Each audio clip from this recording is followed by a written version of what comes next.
حلال جانور کے اندر کل کتنی چیزیں حرام ہیں؟ تو میرے دوستو، شریعت نے ہمیں حلال جانور کے اندر 7 چیزیں حرام بتائی ہیں، یعنی ان 7 چیزوں کا استعمال کرنا مسلمان کے لیے جائز نہیں ہے۔ نمبر 1، دم مسفوح یعنی بہنے والا خون۔ جب جانور کو ذبح کیا جاتا ہے، آپ نے یہ اکثر دیکھا ہوگا، تو جو خون بہہ رہا ہوتا ہے اس وقت وہ حرام خون کہلاتا ہے، ٹھیک ہے۔ اور اللہ کا قانون ہے، اللہ کا یہ نظام ہے کہ جب جانور کی گردن پہ چھری چلائی جاتی ہے، جتنا خون حرام ہوتا ہے وہ قدرتی طور پر سارا کا سارا نکل جاتا ہے۔ باقی گوشت کے اندر تھوڑا بہت خون جو بعد میں ہمیں نظر آ رہا ہوتا ہے، محسوس ہوتا ہے، وہ خون ناپاک اور حرام نہیں ہے، ٹھیک ہے۔ اس کا فرق یہاں پر معلوم ہوگا کہ جب وہ خون جو بہہ رہا تھا ذبح کرتے وقت، اگر وہ کپڑوں میں لگ جاتا ہے ان سے نماز نہیں ہوگی، لیکن بعد میں گوشت میں سے جو خون تھوڑا بہت نکلا اگر وہ کپڑوں پہ لگ گیا تو اس کی اجازت ہے، بہتر یہ ہے کہ اس کو بھی دھو۔ لیکن بعض دفعہ کہیں چھینٹیں لگ گئی، تھوڑا بہت لگا رہ گیا، نماز پڑھ لی تو نماز ہو جائے گی۔ نمبر 2، نر اور مادہ یعنی بکرا اور بکری، گائے اور بیل، ان میں سے ان کی چھوٹے پیشاب کی جگہ، اور نمبر 3، بڑے پیشاب کی جگہ، نمبر 4، مثانہ یعنی پیشاب کی تھیلی، اور نمبر 6، غدود یعنی سخت گوشت جو بیچ میں گلٹی بن جاتی ہے بعض دفعہ، اور نمبر 7، پتا۔ یہ وہ چیزیں ہیں جن کو شریعت نے ہمیں بتلا دیا کہ یہ حرام ہے، ان کا استعمال جائز نہیں۔ جبکہ بہت سے دوست ایسے ہیں کہ جب شریعت نے منع کر دیا، بالخصوص جیسے خصیتین ہیں، کپورے جن کو کہا جاتا ہے، بڑے شوق سے لوگ ان کو کھاتے ہیں، شریعت نے ہمیں منع کر دیا اور ہم اس کو کھا رہے ہیں، تو میرے دوستو شریعت کے حکم کو توڑنا ہے، یہ جائز نہیں ہے، اس سے بچنا ضروری ہے۔ جبکہ بعض علماء نے حرام مغز کو بھی حرام بتلایا ہے۔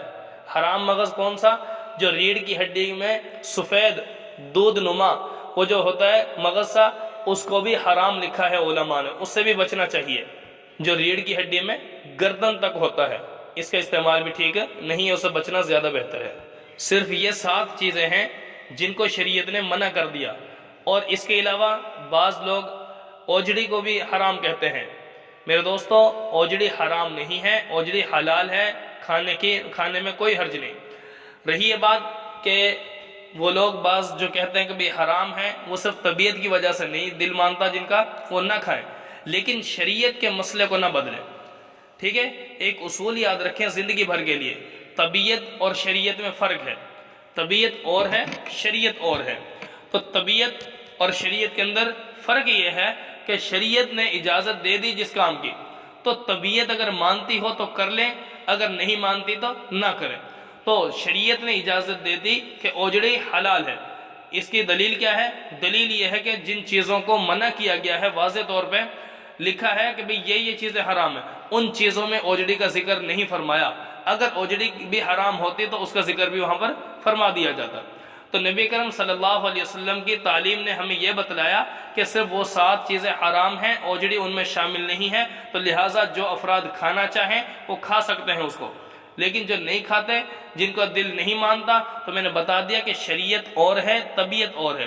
شریعت نے ہمیں اجازت دے دی، اب اگلا فیصلہ طبیعت کے اوپر ہے، دل مانتا ہے کھا لیں، دل نہیں مانتا تو نہ کھائیں، لیکن شریعت کے مسئلے کو نہ بدلیں۔ آپ اپنی طبیعت کی وجہ سے شریعت کو غلط کہہ دیں، یہ مناسب نہیں ہے، بہت ہی غلط بات ہے یہ، تو اس سے بچنا نہایت ہی ضروری ہے۔ لہٰذا جو افراد اوجڑی کھانا چاہیں وہ کھا سکتے ہیں، کسی قسم کی اس میں کوئی قباحت نہیں۔ اس کی تائید میں ایک اور حدیث آپ کے سامنے عرض کیے دیتا ہوں۔ پیارے آقا صلی اللہ علیہ وسلم نے ارشاد فرمایا کہ جب تمہارے کھانے میں مکھی گر جائے تو مکھی عام طور پہ اپنا ایک پر لگاتی ہے، ٹھیک ہے۔ ایک پر جب لگائے گی تو وہ پر وہ ہوگا جس میں بیماری ہے، تو مکھی کے ایک پر میں بیماری ہے، دوسرے پر میں شفا ہے۔ جب بھی مکھی کھانے میں گرتی ہے تو عام طور پہ اس نے وہی اپنا پر لگانا ہوتا ہے جس میں بیماری ہوتی ہے۔ تو فرمایا کہ اس مکھی کو ڈبو دو اور ڈبو کے نکال دو، تاکہ جو جراثیم بیماری کے اس میں پیدا ہوئے ہیں وہ شفا والے پرک سے ختم ہو جائیں۔ تو اس کے بعد اب اجازت ہے کہ وہ کھانا حلال ہے، شریعت نے اجازت دے دی، کھانا یہ خراب نہیں ہے، یہ ناپاک نہیں ہوا، ضائع کرنے کی اجازت نہیں ہے۔ فرمایا کہ اگر دل مانتا تو کھا لو، نہیں مانتا تو کسی کو دے دو یا پرندوں کو ڈال دو، لیکن اس کو یہ کہہ دینا کہ بھئی مکھی گر گئی، اب یہ کھانا خراب ہو گیا، ناپاک ہو گیا، تو ایسا کہنا درست نہیں ہے۔ یہی میں نے اصول آپ کو بتایا، طبیعت اور ہے، شریعت اور ہے۔ تو یہاں پر کھانے میں مکھی گرنے والا جو مسئلہ میں نے ذکر کیا ہے، تو میرے دوستو شریعت نے اجازت دے دی کہ مکھی کو ڈبو کر نکال دو، اس کے بعد کھانا حلال ہے۔